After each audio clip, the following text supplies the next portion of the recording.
Halo, assalamualaikum warahmatullahi wabarakatuh. Terima kasih yang selalu mendukung saya, share dan subscribe channel saya. Terima kasih sekali.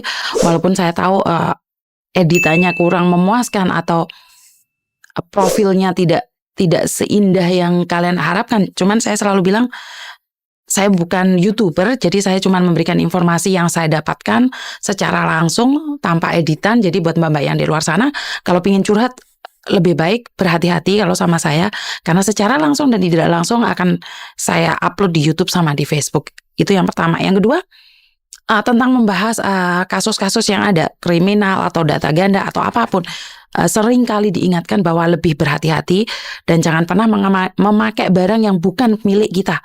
Saya sudah mengingatkan berkali-kali jangan pernah mengambil barang, memakai barang bukan punya kita. Dan ketiga, jangan melakukan transaksi apapun dimanapun, karena kita tidak tahu, apes tidak ada dalam kalender.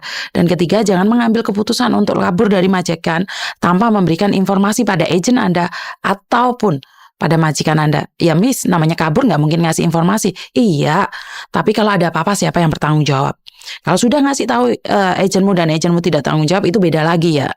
Itu yang keempat. Yang kelima adalah uh, tentang paspor. Jadi saya ingin membahas tentang paspor karena saya sendiri adalah punya paspor tanpa tanda tangan. Jadi apa yang terjadi hari ini adalah paspor kita sedikit bermasalah. Saya tidak membahas di mana masalahnya, cuman saya memperbarui paspor saya itu dulu e-paspor di Indonesia dan saya di Hong Kong pada tahun kemarin Desember 2021 tuh habis. Jadi mau tidak mau saya belum ada waktu pulang Indonesia, jadi saya buat paspornya di Hong Kong sini. Dan di Hong Kong sini saya buat Desember, jadinya Januari awal tuh saya jadi. Jadi di situ waktu itu saya selesai ambil paspor, saya main sama teman-teman saya di sentral sana dan saya bilang, kamu kemana? Aku ambil paspor aku dan di situ teman saya, di mana ada orang Jerman, Prancis, Itali dan Filipina juga kita ngumpul, kita makan-makan bareng dan mereka bilang, lihat paspormu. Jadi paspor lama sama paspor baru tak liatin, mereka bilang, wih, kok paspormu gak ada tanda tangannya? Aku bilang, gak ada masalah. Pemerintah ngasih pastinya tidak ada masalah, aku bilang gitu. Nah tiba-tiba nyeletuk gitu sih dari yang Prancis. Setahu aku paspor kalau gak ada tanda tangannya gak bisa loh Yun. Siapa yang bilang? Ini paspor negara gak mungkin gak diakuin. Jadi dari situ teman saya nanyain, yakin bisa Yun? Oh bisa, nyatanya pemerintah aku yang memberikan dan banyak orang Indonesia datang ke Hong Kong tidak ada masalah.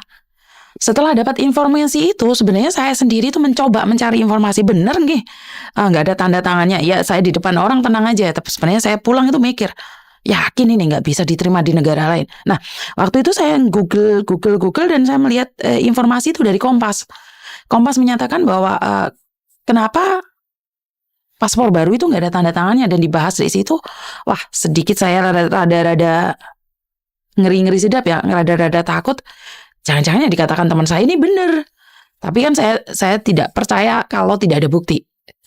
Nah, kaget juga ya. Kaget juga ini. Nah, ini masalahnya adalah standar internasional yang seperti ini pemerintah bisa melakukan kesalahan. Ya saya tidak tahu ya intelektual mana yang memberikan saran pada negara untuk tidak ada tanda tangannya di paspor. Dan sedikit ribet ya. Kalau buat orang yang profesional, kalau orang yang pekerjaannya bukan pembantu sih enak aja ya datang ke imigrasi kapanpun mereka mau. Tapi ini masalahnya kalau saya pribadi saya nggak buru-buru untuk mengganti, mungkin karena pasti antrinya banyak untuk saat ini. Dan kemarin saya lihat dari KJRI menyatakan bahwa mereka mengganti prosedurnya untuk paspor. KJRI yang nailing sih Kun. Maksud aku adalah sampai segitunya ya kita melakukan kesalahan, negara kita melakukan kesalahan seperti itu, saya no comment ya. Dan ini berakibat fatal bagi mbak-mbaknya yang dapat majikan gak bagus. Wong banyak yang mau buat paspor yang sudah habis saja kangelan, apalagi untuk endorsement. Nah, saya nggak tahu ya, bukan masalah uangnya ya, karena majikan di sini kan perhitungannya sangat ribet sekali. Majikan itu akan menyatakan banyak hal Jadi saya tidak berkomen banyak tentang perubahan ini karena tergantung dari reaksi masyarakat juga. Kalau saya pribadi ya sudahlah, ya biarkan saja, maunya gini ya udah gini aja. Cuman yang saya kesalkan adalah bagaimana kalau mbaknya yang barusan ganti paspor minta izinnya angel, terus sekarang minta izin lagi untuk endorsement. Saya tahu tidak usah pakai uang. Yakin gak ngantri? Terus berapa puluh ribu orang yang sudah mendapatkan paspor tanpa tanda tangan itu. Ya saya nggak mau komen terlalu banyak karena banyak hal yang saya tidak tahu tentang urusan pemerintah. Saya cuma berbicara gimana caranya, apakah imigrasi ada pemberitahuan juga ke majikan atau setidaknya dalam bahasa Inggris atau bahasa Cina agar lebih bisa memberitahu majikan, iki loh pasporku kayak gini, tatai aku sekarang boleh nggak ke konsulat Indonesia untuk pembenaran. Tapi apakah berefek? Saya rasa efeknya saya tidak tahu, karena sekali lagi sudah berapa tahun kita tidak kemana-mana, kita masih ada di Hong Kong saja, dan Hong Kong juga masih menerima. Saya rasa tidak punya efek untuk saat ini. Ribetnya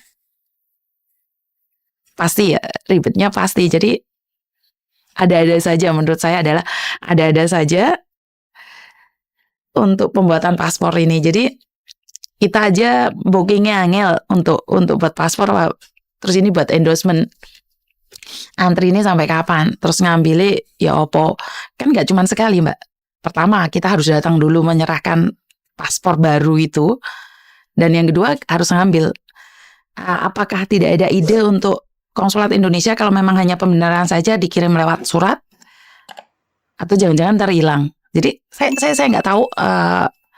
Saya cuma akan melihat sebagai pengamat aja deh. Karena saya sendiri sebenarnya paspor saya juga seperti itu. Jadi paspor pribadi saya seperti itu. Jadi karena saya baru ganti bulan kemarin, jadi paspor saya ada masalahnya di situ.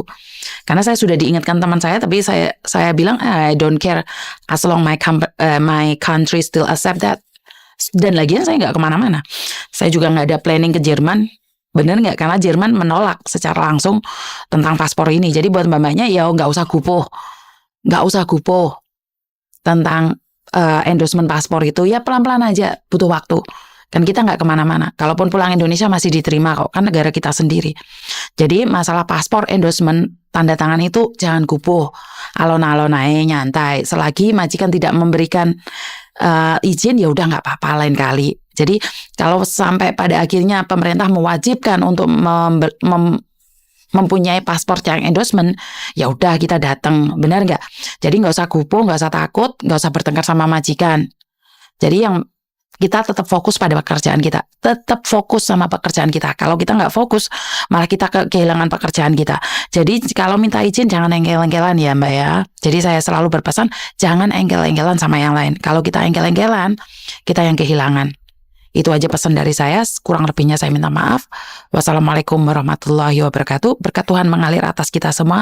Semoga semua makhluk bahagia, Anda bahagia, saya bahagia. Dan bye-bye.